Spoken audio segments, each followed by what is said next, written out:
Anybody here can get it. Treat the game like a scrimmage now. Master B with the flow. I swear nigga got no limits now. I've been ballin' for a minute. Whole team full of winners. Anybody here can get it. You tuned into the realest now. Anybody here can get it. Treat the game like a scrimmage now. Master B with the flow. I swear nigga got no limits now. I've been ballin' for a minute. Whole team full of winners. Anybody here can get it. You tuned into the realest now. Hey everyone, welcome to Off the Platform episode 6. I'm your host, Greg Torrell. I'm joined by my co-hosts, Hamish and Jackson Hinch. How are you guys? Good, thanks, Greg. Good, thanks, mate. I notice I get second intro now. What's going on here? Am I moving down the ranks? Not used to Hamish being on, so... Okay. We're going to make him feel good. Only just made it. Yeah, they just made it, yeah. Cool. And we have a very special guest with us. We've got Ashleigh Hoeta. Ashleigh, how are you? I'm good, thanks. Did I say that surname correctly? Yeah. Right. Awesome. Right, tonight's all about Ashleigh. You're not going to kick off with Jackson? Just how did you get into powerlifting? Yeah, Jackson, how did you get so I kind of just fell into it. All right, ready, joke. Sorry about Ashleigh. Yeah, Jackson tends to talk about powerlifting a lot. So we've got Ashleigh with us. Ashleigh, now correct me if I'm wrong on any of these stats, but 24 years old, Yeah. two kids. Yeah. Now you're from the Mighty Naki in New Plymouth, right? Yes, like 20 minutes out in Waitara. Okay, cool. And your claim to fame as far as this podcast goes, you've got a 580 kilo total. Yep, in August. In August of this year at the IPLNZ Nationals. Yeah, awesome. Yeah. And I did a bit of research. You've also you've got some strongman stats, some achievements too, yeah? Or static monsters. Yeah, that was like a one-off sort of thing. So was powerlifting. I mean, yeah, I was going that was your debut. Come in and smash a 580 and be like... 75 kilo log press and a 210 deadlift, eh? Yeah, and I learned how to do the events on the day. Is that for statics? Statics, yeah. I learned how to do them on the day. Yeah. Nice. I hope you didn't tell everyone else who was competing that. They would have felt pretty bad. Yeah. How do you do this again? Just up there, is that right? Yeah. Wow, and looking at the stats in open powerlifting, 4th highest total in New Zealand female ever. Yeah, all time raw. Yeah, very impressive. So the IPL national champion, but also a gymnast as well, eh? So take us back to the beginning. So where did it all start? Yep, so I was a New Zealand representative for gymnastics for 11 years. I did about 6 nationals. I went over to America, and then at a nationals, I tore all the ligaments in my left foot. There was fluid building up in the back, so unfortunately, I had to give up. But yeah, that was a really good career. I really wanted to go to the Commonwealths, but because of my injury, I had to give up. How old were you when that happened? Yeah, I was 15. Okay. Oh. So you'd had a career up to the age of 15. How long had you been doing it for?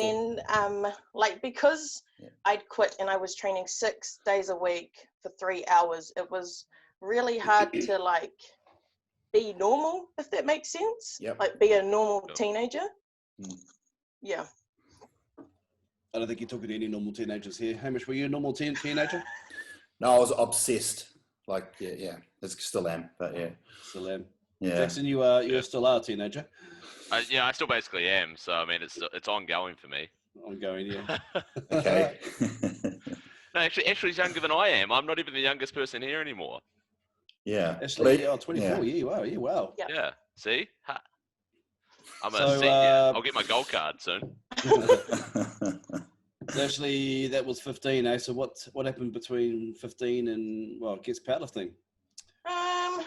I had a really rough patch. I became an addict. I just couldn't really cope with having a normal life when it was so in routine. I would go to school, I would come home, I would train, and that was how it was. So that was up till I think I was about 19, and I saw this job, and it was at a trampoline park, and I was like, oh, I'll give it a go. And they literally saved my life. They helped me get off everything. I was around a good set of people From there, I went and studied my level 3 at Polytech for personal training. And then, yeah, I had my daughter. And then 3 months after, oops, there was another one. So I've got my son. And then 11 weeks after, a pole studio opened up down the road. And I was like, well, you know, I don't really want to try the common sports like rugby, netball, soccer. Let's give this a go.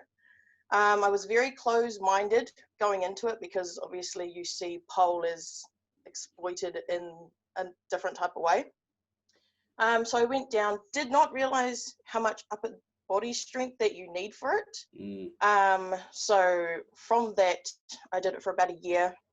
I lost about 35 odd kg in that, entered a comp in that, and then I made it to the finals in Christchurch.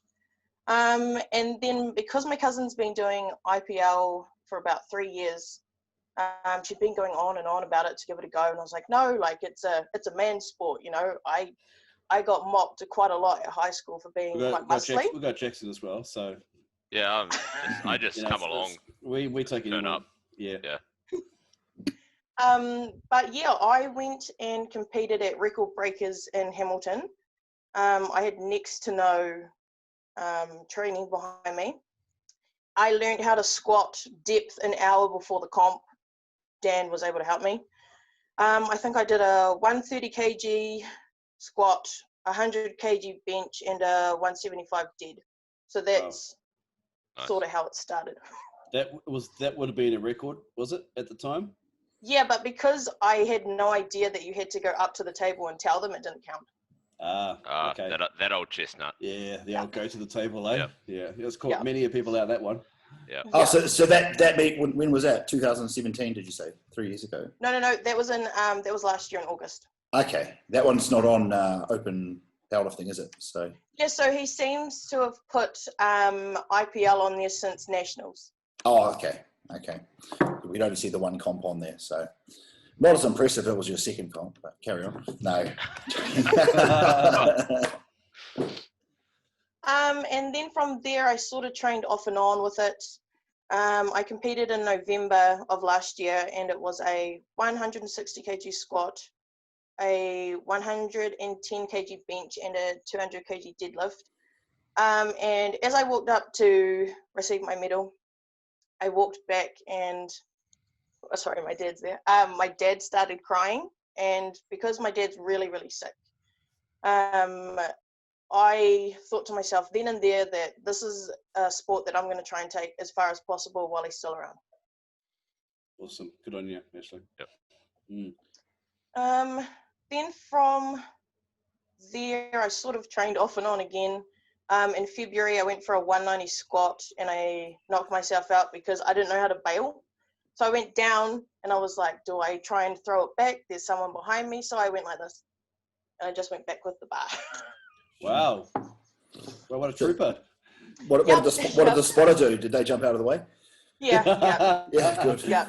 And he apologized a lot after. He's like, I'm really, really sorry. And I was like, it's okay. There's not much you can do as a spotter. Yeah, if you come back. Yeah. So, yeah, shit. So you literally go back? How far back did you go before? I literally went back to the floor with the bar. Oh, wow. Okay. Okay. Oh. No, and you were knocked out. What injuries? I just had a mild concussion. I went to the hospital and I was back at the gym 2 days later. Wow. Nice. It's good. Yeah. It's not often the bar goes backwards. It's usually, people fall forward. So Yeah, that's what they said as well. They're like, you could have just let it go. And I was like, I didn't know. I panicked. Panicked and held on. Yeah. It actually raises a good point. I don't know how many times we tell lifters what to do when the bar, when they fail a lift. Actually, I think in GPC we do in the briefing. If I'm correct, John. That's always part of the briefing. Just stay with the bar because if you got 5 spotters, you just can't shit. But it's in the gym. One guy. It's hard. Yeah. I don't ever spot someone without having a debrief prior. If you're gonna miss the lift, you've got to go down forward with it and take it down. I'll try and help you up, But if you don't have that conversation, then anything could happen, right? So exactly. Yeah. I feel like it's one of those situations where people don't know what they're going to do either until they're in that situation. Like Ashley said, like you got no idea what you're going to do. How does it feel to fail a squat if you've never failed one? And lucky Geordie's not here today, because he would have told you a horrific story. The reason why he had to retire. I watched the episode, and I had to turn it off after because I was like, why did I hear that before my conference? So it can go horribly wrong, but it was 6 months where nobody wanted to squat because of what you're having to Geordie. Yeah. How long's yours been now, Greg? 6 years? So, that, at least. There's been other injuries, I'm sure. I think he was bench only before that, anyway. Yeah, that's what I mean. How long's it been? I know, never came back from that one. Poor old Geordie. So that was February, and then the training took a bit of a hit because of COVID. I competed in Strongman in March. I hadn't done the events before, and I was like, we'll see what it's like. I did it with powerlifting and entered without any training. So I went, and Dan taught me how to do all the events on the day. And I placed second to the 2-time New Zealand Strongwoman, which I was like, I don't know how I did it. I thought it was just a fluke. And then 2 days later, when I was coming home, I had numbness in my leg, and I was like, it's just pins and needles. Got home after 3 hours, and it had gotten worse. So I rang Healthline, and I was like, hey, my leg's numb. What do you recommend? And she's like, is your face drooping? And then it was like, how do you explain like this? Like Jackson's face. Like, literally like me right now, yeah. Like, don't make fun of that. Come on. And so I was rushed to the hospital. I spent a week in there. My whole grip had gone in my hands. I had to learn how to fully go like this again. But it was also good because a week later, New Zealand went into lockdown. So every morning I'd wake up and I'd be like, today I'm going to walk around the house and, get a bit of strength back in my leg. I did press-ups, sit-ups, and then because of my past gymnastics experience, I relearned how to flip in that time. Yeah. Okay. So not on the rehab plan. What was the diagnosis? What did they say had happened? So I've had a lot of testing after it, and they still haven't. Wow. Diagnosed it officially? Yeah. No. Yeah. Okay. So you just sort of did your own rehab and flipping? Yeah. Because when I was quite younger, I used to have seizures in high school. And there was one day where I felt really sick, and I went to the sick bay, and my heart stopped, and I literally just carved it in front of the sports coordinator. He ended up doing CPR, went to the hospital, and because of that, I have a heart monitor on my chest, and they don't know the diagnosis of that either. Wow. So did the your surgeon or whoever you work with tell you to maybe stay away from heavy exertion? Yep.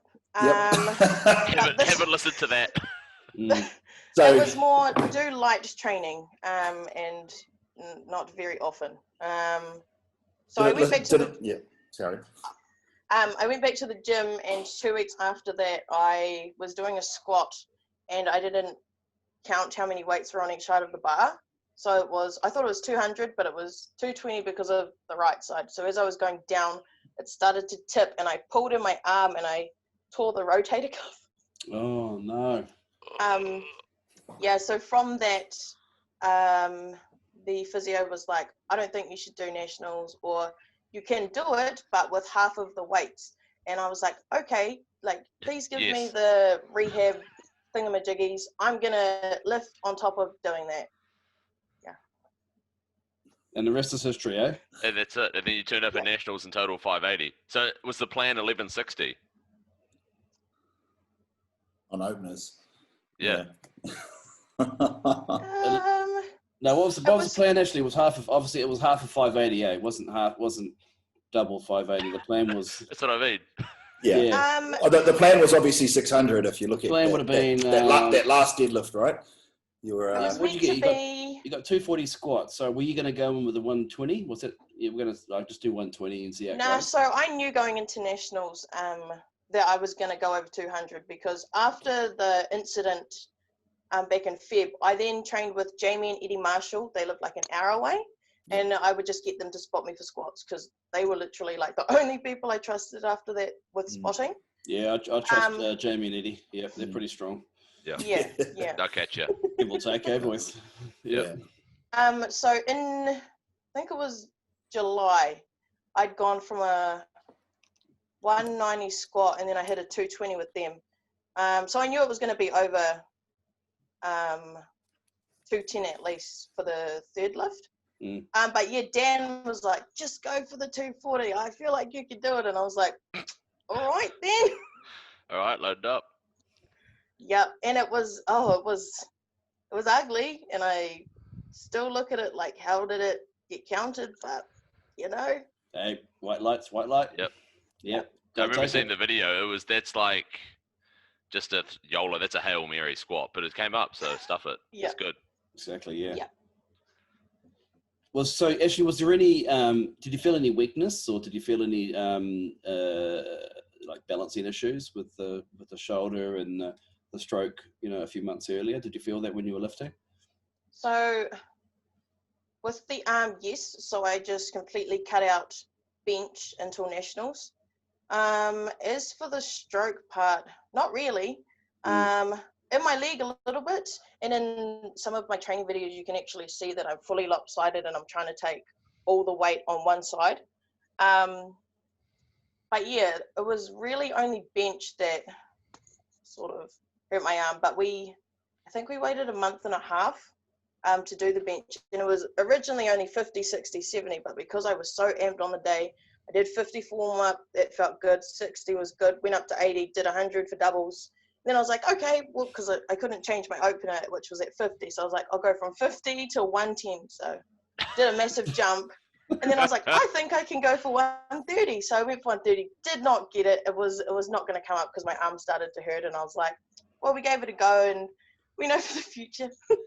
That's actually what Dad used to do back in the day, isn't it? He'd open that. I think he went one year, 100, 200, 300.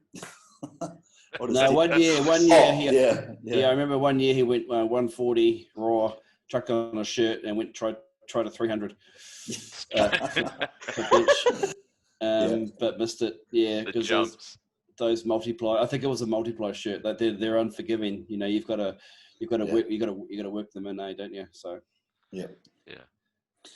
Nice. Oh, so that was the bench. So 110, and then take us through the deadlift. So I think my opener was 220. That flew up. 230. It was because I still to this day haven't actually gotten the proper technique for a deadlift. I seem to like curl it up. Yeah. So I've had to like watch a lot of. Yeah. Yeah. That's how you do it. Stuff it. Yeah. Just lift off the ground, eh? I mean, how complicated could it be, really? It's just, I see. Can I pick that weight up? Yeah, cool, sweet. Good, pick it up. Strong.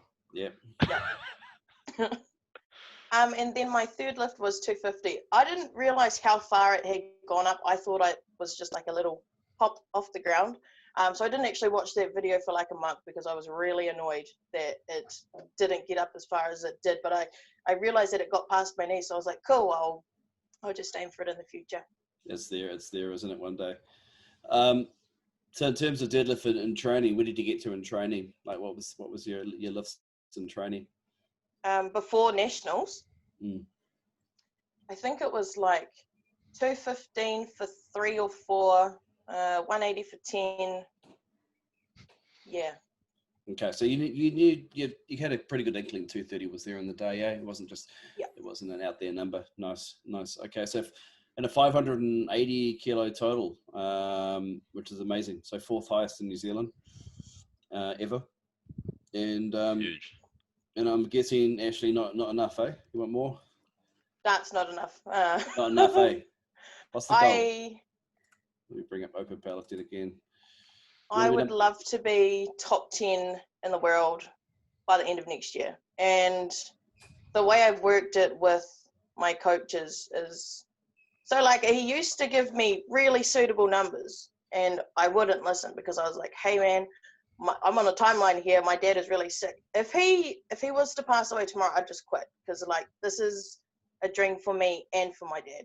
it's like that. So at nationals, when he jumped the number, I was like, ooh, but okay, like, let's go for it. So I'd really like to do a 300 kg squat by the end of next year. Wow, so would just I. get over the 600 kg total. Crazy. Okay. That'll get you way over. Yeah. Yeah. More look at 650. What is the all-time New Zealand raw record? 6'11". 6'11", Teresa Simano. It's right there, isn't it? There's another girl over in WP who's doing about 590-ish. Is that right? 598. Ria? Yeah. And of course, Kate's there at 590 as well. So Yeah. So you're right in the mix there. A couple of those Very lists close. have gone your way. Yeah, you're right at the top there. What about the class? Which class will you be looking to compete in? Is it 90 plus? Is that 90 plus? Yeah. Yeah, it depends on the Fed, but yeah. I think they've got another class past that. Is that right? Under. I don't know about IPL. No, I think IPL is 90 plus, and then we only GBC. or super heavyweight or something like that? Plus. I think we've got a 110 under 110. Yeah. GBC has a 110. Yeah. 10, WP, I think, have 100 from the looks of it. And then IPF's 84. 84, looking at these numbers here, yeah. Okay. So 90 plus. Okay. So they're all comparable. What's the top 10? What's the number 10? So top 10 in the world is 652.5. Okay. Yeah. So on a good day. Yeah. Good day, another year's training. I mean, she went from, what did you go from? 400 to 580 in a year. That kind of progress doesn't just slow down. What are you looking at, Jackson? Are you looking at the all feds number? Yeah, all feds, raw plus wraps, super heavies, woman by total. I've got 772. Yeah, that's the highest. We're talking about top 10. You went number 10, didn't you? Yeah, top 10. Top 10, 672. Yeah, hang on, mate. You got to give us some steps to get there first. Shit. Come on, man.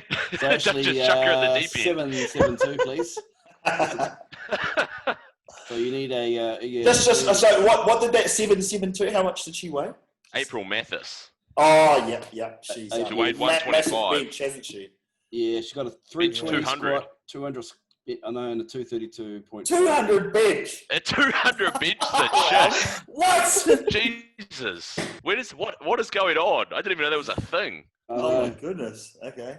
Yeah. That's mad, eh? Yeah, and that's raw and wraps. And a 320 squat. It's a 700-pound squat.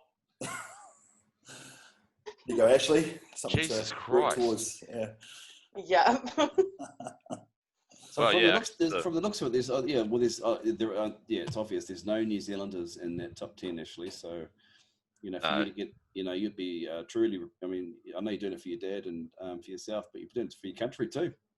Yeah. You would be in the top 10, and these numbers don't change all that much. No. Yeah, I mean, some of them, the number 6 has been there since 2017. The top number's been there since 2017. The most recent one is number 11 at 652.5. Angie Becker. She was 2020. That was this year. That's it. Is there a girl from Australia there? Yeah, Cleo. Cleo's on there with 650. I think there was another girl as well that came on the scene. Bryony? Oh yeah, Bryony's there was 635 though. Oh yep. 635's her best. So what's the biggest Australian total? That's Cleo. Cleo was 650. Okay. Yeah. I think. Unless I don't know. Hang on. Give me. There's actually there's a few 580 totals here. Actually, yeah, you would have seen that as well, eh? Yeah. Where does 580 rank? Is that 91? So yeah, it's quite competitive. You're currently 91st. Well, couldn't open pallet anyway. 91st in the world. Okay. Actually, hang on. Sorry, fam. Cleo's done 705 since, but that was under 82.5. Well, we're not worried about that. We're not worried about that. Get her out of here. That doesn't. No, that's it. That's a different weight class. Jesus, I didn't know she'd done that. That's just out of this world, isn't it? Yeah. Yeah. That's mad. I think that was at the US Open actually as well. Right. Yeah. Last year. Yeah. Give us a number, Ashley. What do you think you're capable of? 645 easy. It was meant to happen in the weekend, but I just completely bombed out. Which I'm still really, really annoyed about. But yeah, take us. Yeah. And that will get you. 645 will take you into the top 20 So take us through this recent weekend. And what was the comp? And what did you try? And what went wrong? What went right too? Like, what did you what went well? Driving there. That's always a good start, isn't it? Yeah. Getting there just because it was just down the road. Yeah. Yeah. So after August, I really wanted to try do a proper, what is it called? Build up towards a comp. I actually wanted to be uninjured and train consistently, and that's exactly what happened. And then comp day came. Mentally, I was there, but my body just didn't want to do it. I opened up with a 235 squat, and I struggled to get it back up. Tried it again, didn't get it again. So then I went for a 645 because Dan's just like, it's not going to happen. Let's just go up higher, see what happens. And I walked out and I was crying and I was like, this is not how I planned it. And I was like, okay, I can either get in the car and go, or I can stay, pick myself together and just support everyone and lift whatever numbers. So I did stay, and I think I did like a 110, 120, 130 bench. Didn't get the 130, and a 235 deadlift, and then went for 245, and I was just like, nah, call it a day. Checked out by then. Yeah. Had you checked out? I mean, typically what happens when the first few lifts don't go so well. Yeah, mentally after it, just I found out that I was disqualified. I was like, we'll just do it for fun. Yeah. That whole that old DQ next to your name, it can be quite heart-wrenching. Yeah, and so after the comp, because I got picked up and my kids were in the car, I was like, I have to go. My kids are in the car, and then we all went out for dinner, and they're like, hey, you actually got a trophy, and I was like, I didn't leave because I was upset. I left because my kids were like, and I didn't want to leave them there. But they gave me inspirational lifter. So that sort of like brought me back to. Nice. That's good. Yeah. The old tactic of going up after you miss the lift is risky. Know about that, risky. Yeah. No, I know about that one. Yes. Hamish has been there, done that. At the Arnold's. That wasn't just down the road though. That was an expensive trip. No, and I think my parents came over. I brought a handler. Anyway, hopefully you don't make that mistake again. I let you hold my trophy, didn't I? After that. Yeah. Thanks. I really appreciate that. Yeah. You didn't beat me though. It doesn't count. Like if you're in a competition. Totaled 0. Yeah, I mean, I was disqualified. So if you get a higher total than a guy who disqualified, you didn't actually beat him. That's how it works, Ashley. Yeah, we'll go. I'm going to get That's bullshit. Should have asked her that last week before the comp. Nice. So what's the calendar looking like? You got some comps mapped out for early next year, or are you going to give yourself a good bit of a break to get ready? No, I'm going to keep going. I've had this week off. I was meant to compete at Strongman Nationals, but because when I did my final squat, I went down, came back up, went to go put it on the rack, missed the rack, and then the loader sort of moved me over and crushed my thumb. So I was like, well, we'll cancel out Nationals. But I am doing a deadlift comp the week after, because I think my deadlift record's at 175. So I was like, cool, I can just do a 180 and be done, and then end this year on a high. You won't do 180 though, will you? No, I was going to say, you've done that for 10, you're not going to sit at that. Yeah, get that 245. Yeah. Yep. Yeah. But next year, I think we have Anzacs in April, which is against Australia, but because of the whole COVID thing, we're just live streaming them, which is cool. And then August is our Nationals, I think. August or November, it's one of them.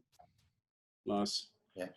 I was going to say, the Anzacs ones that they're live streaming, do you know if because you know how we talked to Steve about how they were going to do it like a virtual comp. Do you know if they're going to do it at the same time, or if it's just on the same From what day? I've heard, yes.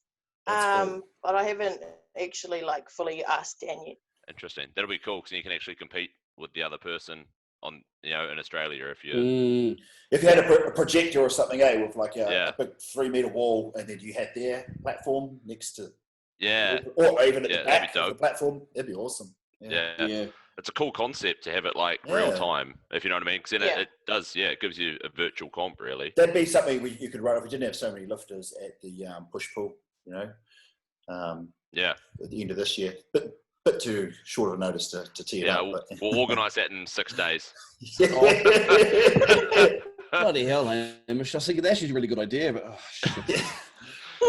we'll figure it out. We'll sort it out. Yeah. Well, that depends on what happens next year, eh? Because I know that some places are talking about new borders, but our government's saying, keep it locked down for maybe 12, even 18 months. But I think 18 months is surely that's pushing it. But Well, we'll see what happens. I mean, England's only just, the UK's just coming out of another lockdown, aren't they? Only just next week. Yeah, I was talking to the GPC president actually last night. And they're coming out they're doing a 5-day stint over Christmas where you can, go and see family and friends. But, they're worried that it's just it's just going to make things worse again because, obviously COVID doesn't, They're doing the same. It takes a holiday over Christmas. Yeah. It takes a holiday over Christmas. Yeah. And I think, a lot of the gyms over there are struggling, eh? Really struggling. Yeah. Undies. Yeah. Hamish, I was just looking at your numbers from Australia, eh? So you opened it on 3:32 and you missed that, or 3:35, eh? Where is it? He's gone and found it. Yeah, I thought, I wanted to, look, we can talk. Greg, I enjoy this. I like this. Yeah.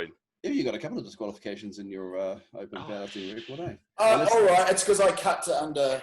Let's not dwell on it. Let's not open up. I cut to under 110 that time, and I looked shredded. I'll show you those photos. I looked mean. I might have disqualified, but I looked mean. You look good, eh? Well, that's what counts in the powerlifting comp. Exactly. Yeah, no one remembers what you totaled. They just remember how good you looked. Well, they remember what you totaled, right? Because it's right here. Yeah. So what happened, Hamish? 332.5. Then it went up. Yeah, did it go up or depth or what happened?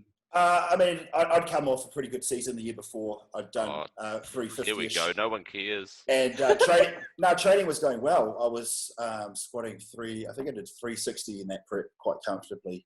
And there was a lot of, working with Thomas Lilly and that, we were pretty confident we could go up 370, maybe 375, which was at the time would have been Australian record as well as New Zealand record. And I was very confident. But looking back, training, the same old thing when you start adding weight quite quickly, depth starts to be a bit of an issue. And I just wasn't training to depth. And I went into the comp and went backstage, and there was, I think in the next flight on, we had everyone who was warming up at the same time. You had obviously Odell. Who else were the big dogs? Wayne was there. Chad Wesley Smith, yeah. Wow, there was some big names. Monstrous names. And of course, Arnold was walking around the expo too.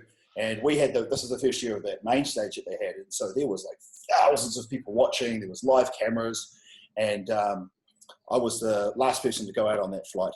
And my opening score was the highest. And so I walk on out there. And I just freaked out, man. It was one of the first times I've been in a forward-facing mono. And you walk out there and it's just you and like thousands of people watching. And so I unracked the bar and I'm just standing there. Maybe my knees weren't locked. I must have been about 5 seconds or so. And Max Markopoulos was the head ref there. And he's just standing there. And I just went. I just didn't wait for the start call. He just went. It was great. I just went down. I knew it as soon as I went down. Rookie era. So I kind of just chopped that one a little bit higher and then stood back up because I knew that wouldn't have counted. And then second one, I went up. I thought, fuck this, I've only got 2 attempts. I want to do 370. Even though Thomas is like, nah, bro, just get something on the board. And I was like, no, you've seen me squat 350 for reps. It's no drama. And so I unwrapped that and waited for my start call. Down I go and just comes up way faster than I expected. I was just pumped and came up too quick and Spiros was behind me and I sort of just had a bit of a shake and then suddenly I felt like a touch on my side and then the balance was off. I fell backwards and he grabbed me and I was like, uh-oh, I'm done. I got one more to go, 350, all the pressure on. So I come on out and of course chopped it high and that was the end of that. in terms of competing on the day. But to my credit, I still benched and deadlift. I won the bench. I think I deadlifted. Bench 225. He'll take anything he can. And I PB'd on my deadlift. Fucking take it. There's I still took something from it. And you know, a lot of people, like the day before, we had the guy from Finland who. Oh, Yanni Alpeka. I think I said that right. I don't know. Something like that, yeah. Yeah. Hopefully you got that right. Yeah, I don't think you'd probably watch from Finland, but if you do, hey, bro. Shut up, bro. If I get some angry Finnish guys turning up on my doorstep tomorrow morning, I know I'm in trouble. Yeah. Yeah, bit of controversy on that one because he was supposed to be lifting as a just like a guest lifter because he'd bombed out the day before and he'd only done the squat, and so he had the opportunity because he didn't finish that meet to register as like a guest lifter to lift in the 125s the following day. And we were all under the understanding that he wasn't actually lifting in our class. It was between me, Jackson, Darren Farrow. And it was Nathan Davison. Yeah. And in the end, they ended up including his total. He went 900 or so, 905 maybe. Yeah. And he ended up winning the class. And so there was a bit of dramas with that. But hey, it was Marcos's rules. And as you know, Marcos doesn't have rules. So that was fine. Yeah, we just didn't realise that was the case. Not that it mattered, you know. You still wouldn't have beat him because I think you went about what 845, 850. I missed my. There was that comp. I dropped that last deadlift. For the win. I went 832.5. Yeah, and Nathan then missed his last deadlift, and I think he went 840 maybe because I think I was pulling for 842.5 or something. Yeah. So we were never going to beat him. We were all well behind, but yeah. I mean, that was when 800 was still a big total, you know. Yeah, that's what you needed to qualify for the under 125s. Now it's probably 900. Yeah, it's mad how fast it's. That was 5 years ago, 2015. It was 2016. Started 2016 March. 2016. Yeah, so it's just crazy. Adele won that, and then you got Alex Simon, then your mate Yanni Pekka, Martin Newen, Daniel. Blandford, Patrick. I remember that comp. Chad Wesley Smith came over. He didn't plan to lift, and he got roped in on the day, and he did it completely raw dog. No sleeves, no belt, no nothing. He got a pink soft suit from the Harris stand and just had a bash. So 350 squat, 240 bench, 365 deadlift. Yeah, so that's no sleeves, no wrist wraps, no belt, just a soft suit. Him and an ugly pair. He didn't have his usual shoes. So that'd be that would have to be on the radar for you as well, Ashleigh. Going to a pro raw.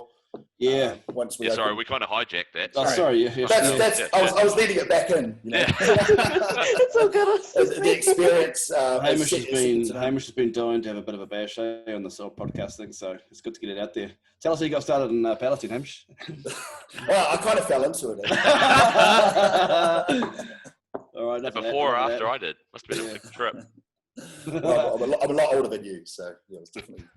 Let's just bring it back to Ashleigh. Ashleigh, yeah, how did you get started in powerlifting? I don't know if we actually got that sorted. Like, were you? I literally just no. So my cousin had been doing IPL for like 3 years, but I initially just saw a comp that was on with IPL and went to Hamilton and did one. Do you? I'm thinking back to your because I when I was doing the googling, I found some old googling.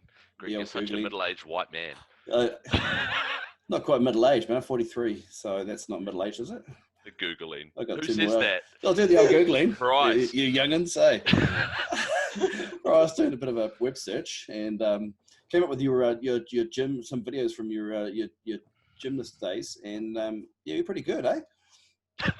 Yeah. So. Don't say that so surprised, Greg. Well, no. It's interesting for the crossover between gymnastics and powerlifting. I've actually heard that. Yeah. There's really good correlation between. Definitely good correlation. I reckon Dan Green was a great gymnast. No way, Dan Green's a gymnast. No shit, bro. He can do handstand push-ups. Wow, I didn't know that. So there is. Yeah, I've heard it before as well. That there's strongman to powerlifting is good crossover. Gymnastics to powerlifting is good crossover as well. So, is that where you think actually you get your insane strength from? Is it from all those years of competing in gymnastics? I'm not too sure because, like, it's a completely different movement. Like you're flipping and stuff like that. I don't know. I just put it down to luck every time I lift because I'm like, hopefully this gets up or hopefully I get Hopefully it. this comes up. And she's got 240 on her back. Yeah. Hopefully this comes up. I don't know. Isn't that what you do? That's what I do, you know. Oh, yeah, we know you do that, Hamish, but that's why it doesn't come up sometimes. You're right, yeah. Actually, speaking of that, what is your sort of like training philosophy as such? Like, how do you approach training? Do you have one? Do you just go in and lift? Do you follow a program? Do you? So, leading up to August, I had a program, but I would just do my own thing. I'd literally go to the gym, max out, and then go home. I wouldn't even do accessories. Nice. Yeah. You got a program from Hamish, from sounds it? Yeah, I was going to it's say. in my ebook, just page 1, just go hard every time. Just go hard, yeah, page 1. Yeah, page one of 1. Yeah, because in my mind, I was like, oh, you know, I don't have long to be at the gym. My kids need to go to bed. Let's just go max out and then go home. And then the week after, I try to get like a kg heavier. But after August, I was like, all right, I better just follow a program for once. It's not easy having young kids and being powerlifting because what do you do during the day? So I actually quit my job over lockdown because I wasn't seeing my kids at all. They'd go to daycare. I'd go out. I was a gymnastics teacher actually. So I was coaching about 600 kids a week. And over lockdown, I was like, you know what? When I was pregnant and I had the kids, I was just working. I didn't get to see them walk. I didn't get to see them roll over. I just missed out on all of that. So in the lockdown, I was like, I'm going to be a mum for the rest of this year. Awesome. Good on you. Nice. When my kids were young, I wouldn't go to the gym until they were in bed. So, when they would be in bed by, 7:30, 8 o'clock. So I'd be at the gym at 8 o'clock and stay till, 10:30, 11 o'clock. And I couldn't sustain it for very long. So my training definitely suffered in those first few years. Yeah, I'm still there now. It's always a battle. Like if I'm prepping for nationals or something like that, then I'll take the opportunity to actually focus on training, but otherwise I just can't do it. I just can't drag myself away from the kids, It's just more important. So yeah, no, I get it. Wish I could quit my job, but don't we all, eh? Yeah. Oh, well. So Ashleigh, I mean, I guess if you're going to take it to the next level, there's probably going to be some sacrifices. Is that something you're prepared to do, or are you just going to see how you go for the next year or two? And because the kid's obviously still young, got a lot going on. I don't know. I haven't really thought about it. I just go with the flow, try and get my numbers as high as possible, and yeah. Yeah, I'd say we probably haven't seen the you haven't reached your potential final form yet. No. Yeah. Even of your current ethos and training style and all, I think there's probably a little bit left in it. But as Greg says, if you want to get up to that, 700 plus, there's programming and technique, and I'm sure Dan can work through that with you. But a lot of sacrifice there. Yeah. So top 10 in the world, and no other goals past that, eh? Hopefully we don't see you quit after that when you've reached that goal. Why not? No, I want to try get done. I want to try take my family overseas. My dad's never actually been overseas. I don't know if he could fly, but that's a big dream of mine for him, just to be in another country watching me, do powerlifting. But because of COVID, it's just sort of stuffed everything up. Yeah. I mean, Pro Raw is definitely a possibility. Would that be something you would consider? Yeah. Pro Raw, or even Wildcats. I don't know what the standards are for Wildcats. Do you guys know what the standards are for Wildcats? Well, Wildcats is if you total over 500 and under 75. Yeah. Okay, so he's doing weight classes, eh? Okay. Well, Wildcats is because that was just that was the most competitive class in Australia. Yeah. There was, I think he had like 15 girls all within 50 kilos of each other, which was ridiculous. Yeah. Then obviously Keita ran away with it sort of and went 600. But yeah, she definitely ran away with it, eh? Yeah. Yeah. Yeah, that makes for a good comp, hey, when you've got that sort of depth of talent in that one class, and you can just put them all into the one event, and you know, yeah. I remember people sort of kicked up a bit of a fuss about it, about the girls not getting the same prize money and then having a weight class versus the guys not. But it was just, he was right in the way that it was just the most competitive class, and the company that chose to sponsor it, that's how much they sponsored, if you know what I mean. Like, that was just how it worked out, you know.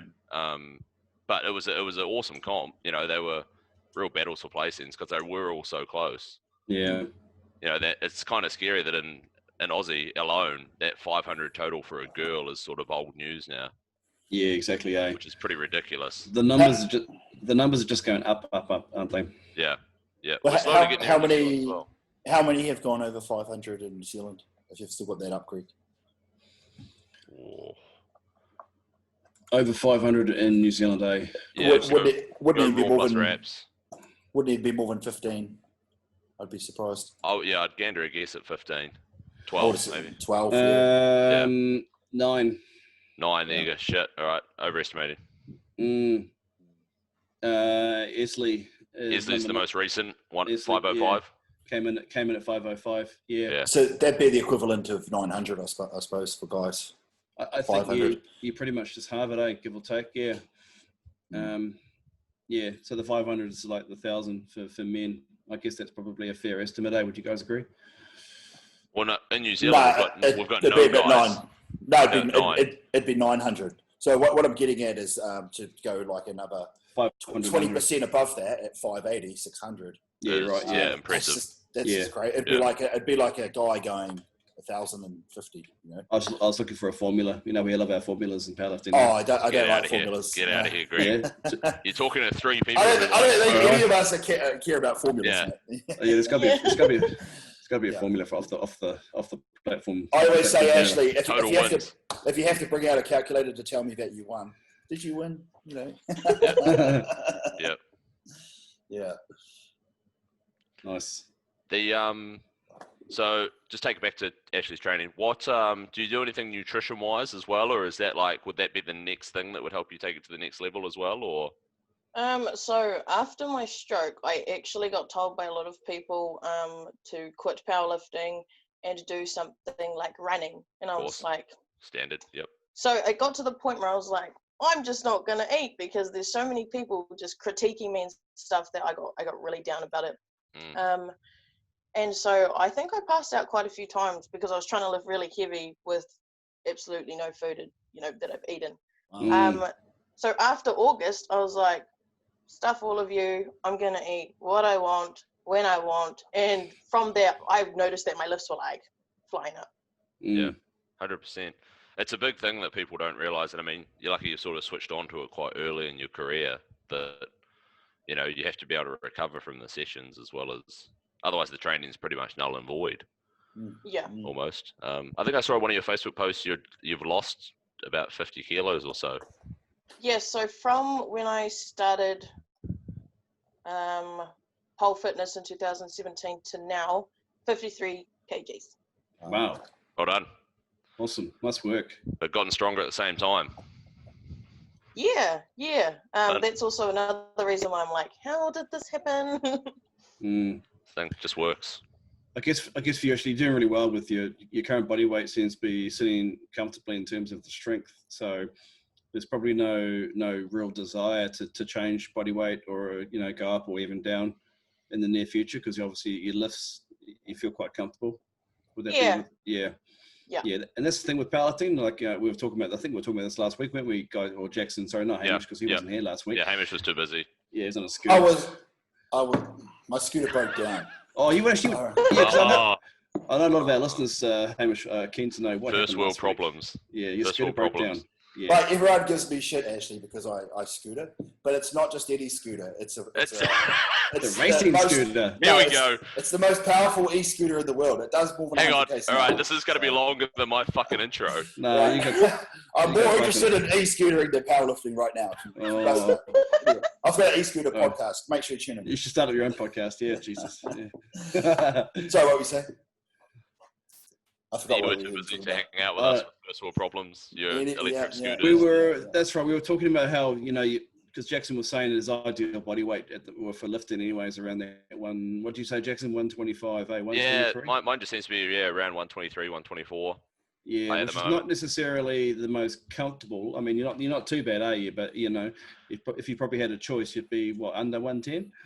I mean, yeah, at the moment I'm dieting down. I just hit 119 in the afternoons. So I mean, take a couple of kilos off that. So I'm down about 6 kilos from nationals.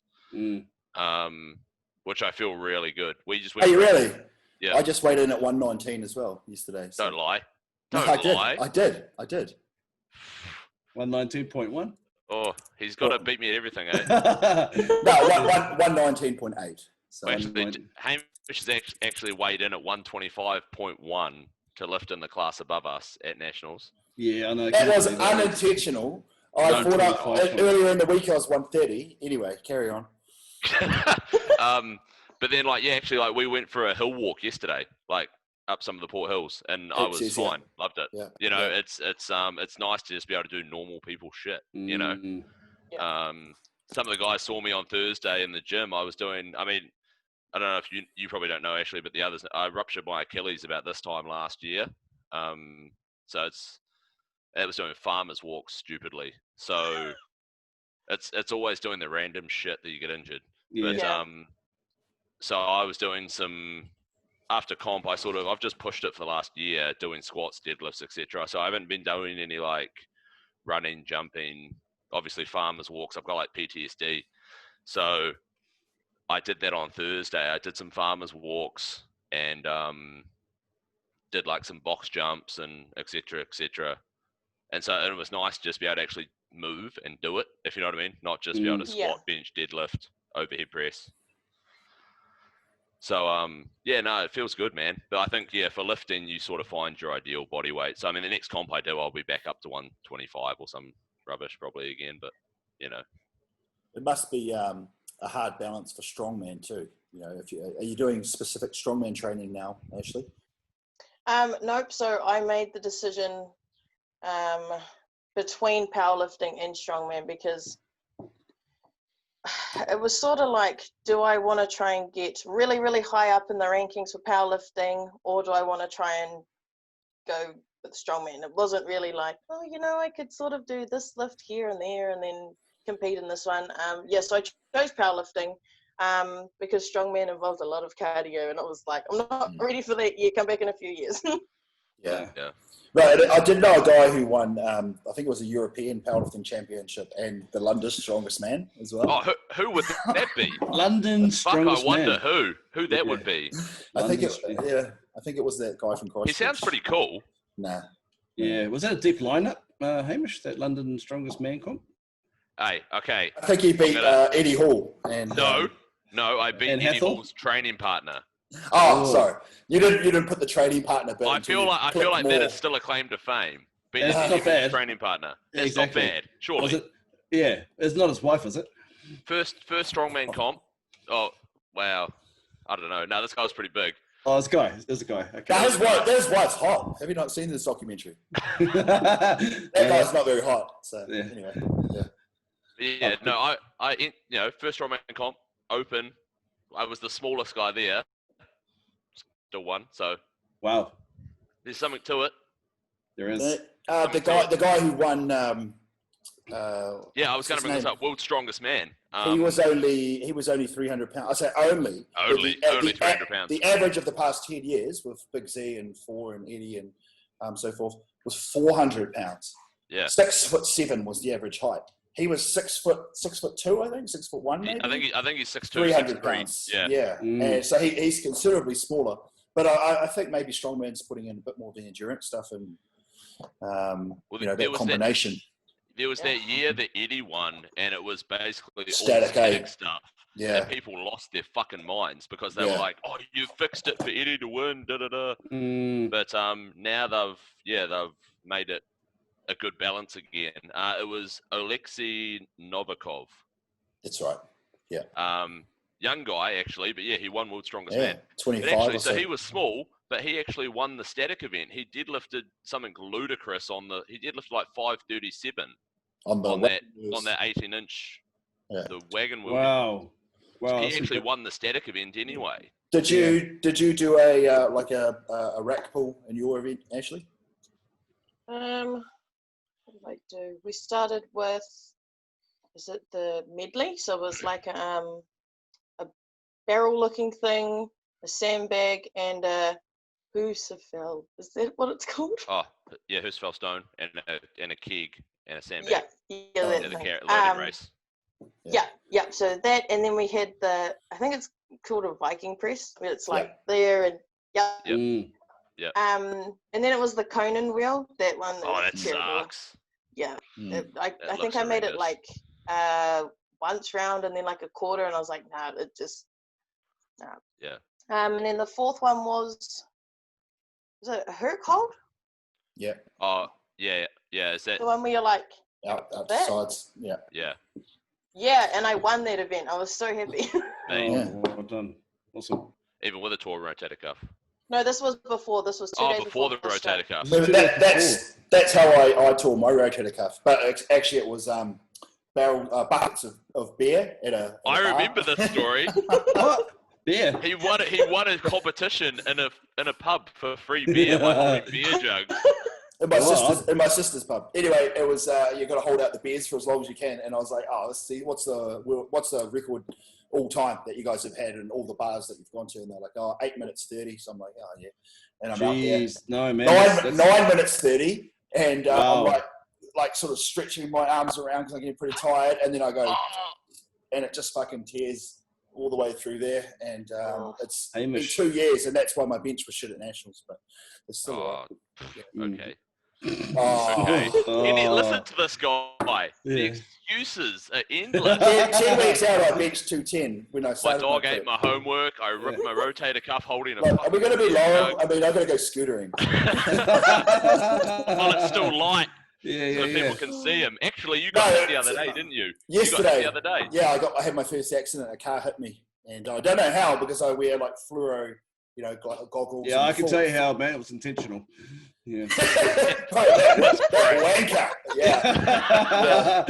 I was real pissed off because I saw her looking at me when she came through the roundabout, and she just didn't even stop. And she comes out, and I'm like, "You didn't even stop!" And she's like, "I'm so sorry, the kids were screaming." I was like, "Yeah, I get it. When my kids are screaming, I'm just like, oh, I want to run someone over too." So yeah, my ego's a little bit damaged. The scooter's a little bit scraped up, but it's still fine. Yeah. It's fine. It's just on the outside. On the inside's fine. I'm probably going to have to choke up a picture of that scooter, I think, on this episode, for our... I could give you some video. Me scooting down at 91 k's an hour. I hit my record yesterday. I hope that was in 100 k's though, mate. I was in the 50 k. No, it was definitely it was 100 k's. Yeah, got a few law enforcement listen to this episode. So. Yeah. Oh, what were we here? Right to do like product reviews. Go on. Yeah, go on, mate.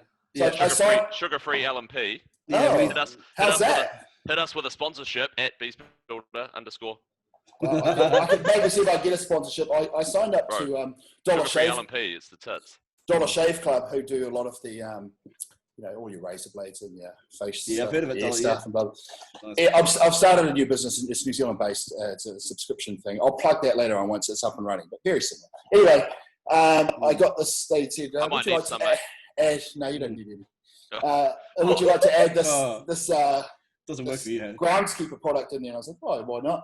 Turns up and it's these refreshing butt wipes. And I don't know if you remember from KFC back in the day, they used to have those moisture towelettes. I didn't do any butt wiping in KFC. No, it was for your face. Oh, for your face. So, yeah. So it comes out this little, and it's, it's kind of like a baby wipe for powerlifters because, it's not the easiest thing in the world when you're a big guy and away you go. So I give it a good 9 out of 10. I recommend it. And if anyone would like to go on the draw to win, a couple of these, I'll send them out. All you have to do is guess Greg's best total. If anyone can find, it won't be on our Open Powerlifting. It'll be that old. Yeah. No, so it's not on bloody Open Powerlifting because they what is it? put it up. Yeah, so if anyone can comment in below or let us know, I'll send them out some of these. We've got a competition, yeah. And they are legitimate butt wiping. You probably can't see that. It says refreshing butt wipe. It does say refreshing. Oh, it does say peppermint. Peppermint. Wait, do they smell like peppermint? Yeah. Yeah, I mean. Wait, does it leave like a refreshing feeling?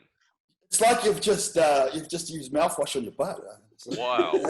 Sign me up. Could I have a guess? Yeah. Oh, no, not now. Later, I'll give everyone else a chance. I'll give it a comment. I'll do some research. Yeah, we'll get some comments going, I think, for this one, eh? Yeah. Nice work there. Yeah. No worries. Oh, but seriously, powerlifting and bathrooms, I feel like the toilets at a powerlifting competition are the most horrendous places. We don't need to talk about it. We all know. I don't know what's like in the girls' bathroom. Getting into powerlifting, if they're thinking of getting into powerlifting, they've got to be prepared. Remember those Miata ones at National? Oh, man. Oh, Jesus. That was something. Yeah. Oh, the Miata ones. Well, they were in bad state before we. I know. And then we just, The worst one I ever had was a one comp. There was no toilet, so they had portaloo. Oh, so God. the guy had a portaloo, and for some reason there were a lot of nervous people that day in the morning, and so by 10 o'clock, you didn't want to be in there. Was it at Coast Barbell? Oh. I don't want to put any names for. I remember that. Do you remember the portaloo? Yeah, I remember the portaloo because that was my first powerlifting comp when I turned up, and that was not great. But anyway, no. Appreciate it, Damo. It was, Thanks, Damo. Yeah, I think he listens. Oh, sweet. Good. So, did we want to cover off anything else tonight? I got a Christmas tree to put up, so nice. Oh, yeah. It is actually. It's still November, mate. Get out of here. It's fake. Actually, can we take a vote on that? No Christmas decorations before December? Yeah, I'm up for that, eh? It's pretty much December. What is it, like the 30th? I have seen a few houses with the lights on, the outdoor lights. We have our Christmas tree up. So Ashleigh. Yep. Whenever you want it to be Christmas, it can be Christmas. Don't let them put any gatekeeping on you. We'll keep the episode, Ashleigh. We're going to delete it, but no, I think we'll keep I was going to say we might have to edit this bit out. Actually, I did want to ask, Ashleigh, friends and family, what do they think about your powerlifting? They are 100% supportive. Awesome. I think they used to think it was sort of like, she's trying to think of these crazy dreams and goals, and now they're like, okay, yep, she's just gonna do that. You're actually good at it. Yeah, no, you are. You can say it. You are good at this. Have some ego. You need it in this sport. Yeah, well, you're top 5 in the country for total, all time. Yeah. All years. Yeah. You need a wee bit of ego. You can say you're pretty good at something, yeah. Yeah. Yeah, I wish I could. Especially like the people that are ahead of Ashleigh on that list. I mean, it's like Kate and Teresa. Like they're not, they're pretty good lifters, obviously, but they're pretty good, mate. Pretty good. They're well-known powerlifters. I like the way you play that down. That Ashleigh's only come in the last 18 months and is already knocking on their door. It's pretty cool. Ashleigh, if you this is I keep banging on about this, but how many garage lifters or gym lifters or your Joe average public just insane strength? Ashleigh, do you know anyone who isn't lifting who should be lifting in your part of the world? Funny you say that. After my comp where it like completely bombed out, I had a lot of people message and they're like, hey, how did you get into powerlifting? Hey, can you come down with me to the gym and is my squat okay? And I'm like, I'm a newbie.